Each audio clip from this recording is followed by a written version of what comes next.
السلام عليكم، معاكم عمرو مرسي والموسم الثالث من كلبك على ما تربيه. رجعنا لكم بعد غياب. حلقه النهارده مع احمد رأفت او جيرو. احمد انا قابلته في البي دي تي اي اللي هي اكاديميه تدريب المدربين المحترفين. ده كورس بيديه كابتن محمد عزت. الكورس ده بيبقى للمدربين والمربيين. المره اللي فاتت احنا كان 60% مربيين و40% مدربين. الكورس ده بيبقى للطاعه، وفي كورس جاي ان شاء الله هيبقى للطاعه والشراسه، اقول لكم عليه في اخر الحلقه. بس هنتفرج احمد وشريكه ماريو وشريكهم كامبا بيدربوا كلابهم ازاي وعلى مبادئ علميه ازاي اتعلموها في البي دي تي اي، وهنرجع لبعض تاني.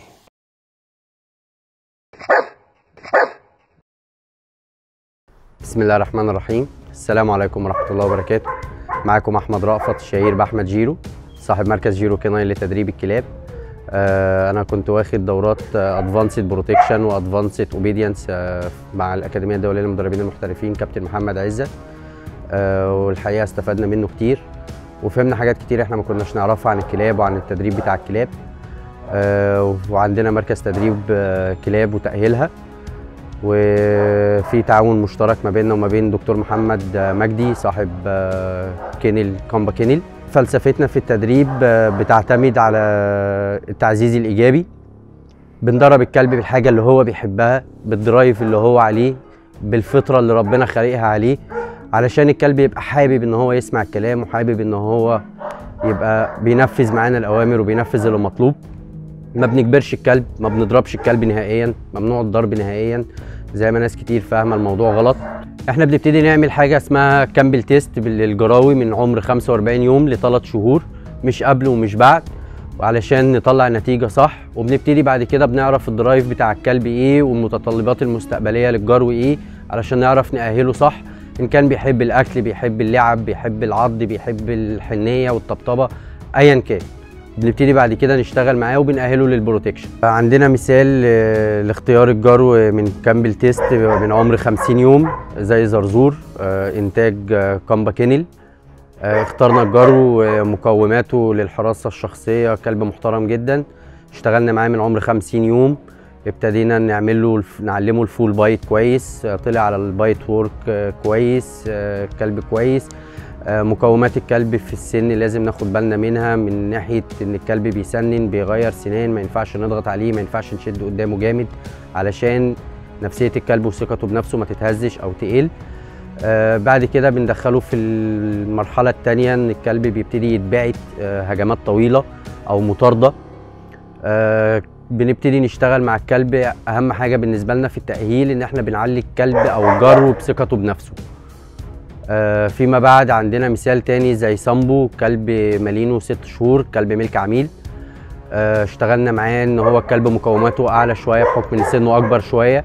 اشتغلنا معاه برضو التاهيل زي ما بنبتدي مع اي كلب تاني، وابتدينا نقوي معاه ونعلي معاه في الاسترس ونعلي معاه في المقاومات والضرب، ونحطه في سيناريوهات حقيقيه وان الكلب بيتشال وبيعض. ولكن اهم حاجه في التاهيل انك ما تضغطش على الكلب فوق سنه او فوق جسمانيته علشان مستوى الكلب وثقته بنفسه ما تقلش.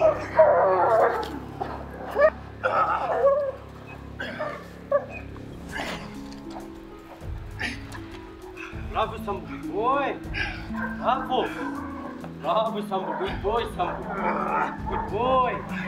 برافو سامبو، جود بوي سامبو، جود بوي. السلام عليكم، انا اسمي محمود محمد، مشهور في وسط اصحابي كابتن ماريو.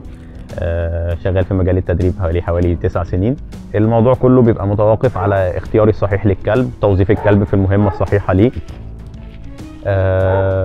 ابدا يعني اخد خطوات مدروسه، ما ابداش اعلى بالكلب في مرحله اعلى منه، او ما ابداش ادي كلب شغل هو متطلباته او امكانياته اعلى من اللي انا بشتغل معاه عليه، فهتلاقي الكلب بيمل معايا بسرعه. نقطه تانية في كلاب البروتكشن تحديدا عشان الناس بتهتم بالنقطه دي كتير، في ناس كتير بتفكر ان هي عشان تطلع كلب بروتكشن كويس ومواصفاته تمام ولائق للمهمه دي، فبيبدا يعزل الكلب، فبيبدا يخلي الكلب في حاله نفسيه مش مظبوطه، سواء بقى بضغط نفسي ضغط بدني، بيجيب حد غريب بيبدا يتعامل مع الكلب بشكل مش تمام مش مظبوط، يعني سواء بقى من ضرب من تجويع من اي شكل من الاشكال دي.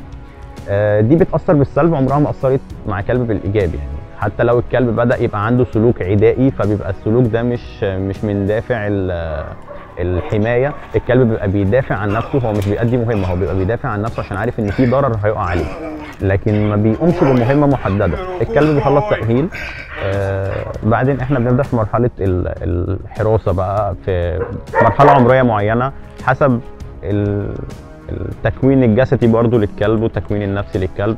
الفرق بين تأهيل الحراسه والحراسه الحقيقيه، في تأهيل الحراسه من المسمى بتاعها احنا بنبقى مؤهلين الجرو للمواقف اللي ممكن يقابلها في الاشتباكات الحقيقيه في شغل الحراسه بتاعته، سواء كان هيبقى حراسه افراد، حراسه منشأة، ايا كان ايه الشغل اللي هيبقى مطلوب منه مستقبلا. بتكون محاكاه للواقع بس بدون ضغط قوي، على قد امكانيات الكلب العمريه والجسديه اللي هو فيها في الوقت الحالي. بعد كده بننتقل بقى لمرحله الحراسه الحقيقيه، حسب ما هنكون شغالين على الكلب، مثلا حراسه شخصيه بتبقى في دوافع للكلب بنشتغل عليها اللي هي المحفزات، بنبدا ننميها، وخطوه بخطوه بنبدا نحط الكلب في مواقف اقرب ما يكون الى الحقيقه. في الحمايه الحقيقيه او في الحراسه الحقيقيه بنبدا نتكلم مثلا عن امثله كانت موجوده معانا النهارده، زي الكلب ماكس. الكلب بيبقى تركيزه كله بيبقى على صاحبه، حمايته كلها لصاحبه، هو عارف ان في خطر ممكن يقابله فبيبدا يدفع الخطر ده بعيد عنه. خطوه تانية في كلب الريل بروتكشن او الحمايه الحقيقيه، زي الكلب بيرو، الكلب المالينو.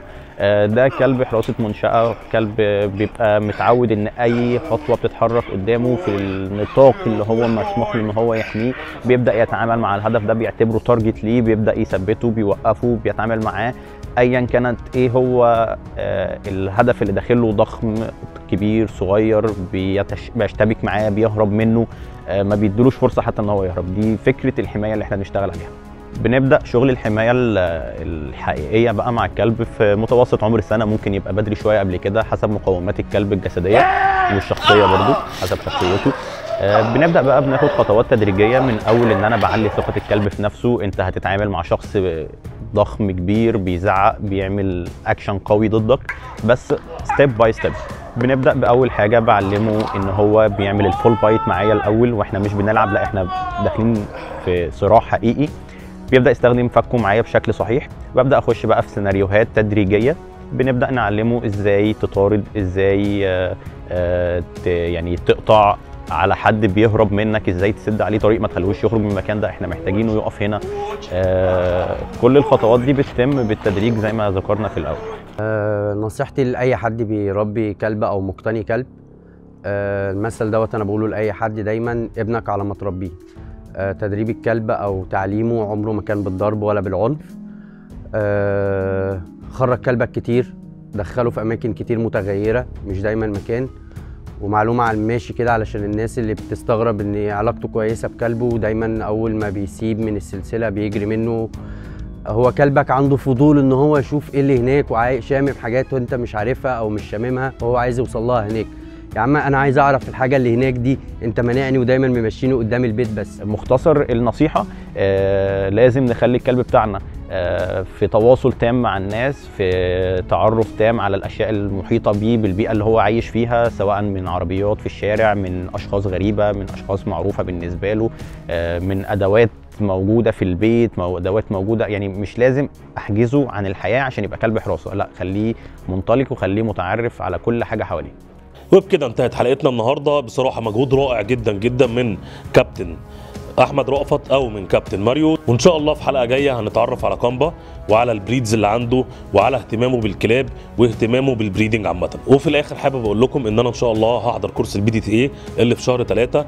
اي حد حابب سواء كان مربي او سواء كان مدرب عايز يجي ويطور من نفسه، خصوصا لو انت مربي وعندك كذا كلب، وهيوفر لك جامد بصراحه الموضوع انك انت تيجي تحضر كورس تمام، تبقى قادر تدرب كلابك بنفسك، او انت مدرب فمحتاج ان انت تطور من مهاراتك شويه. اي حد حابب يجي معايا ونحضر الكورس يتواصل معايا في الكومنتات تحت، او يتواصل معايا على صفحه الفيسبوك، وانا هبعت له لينك يدخل المعلومات بتاعته. يلا سلام عليكم.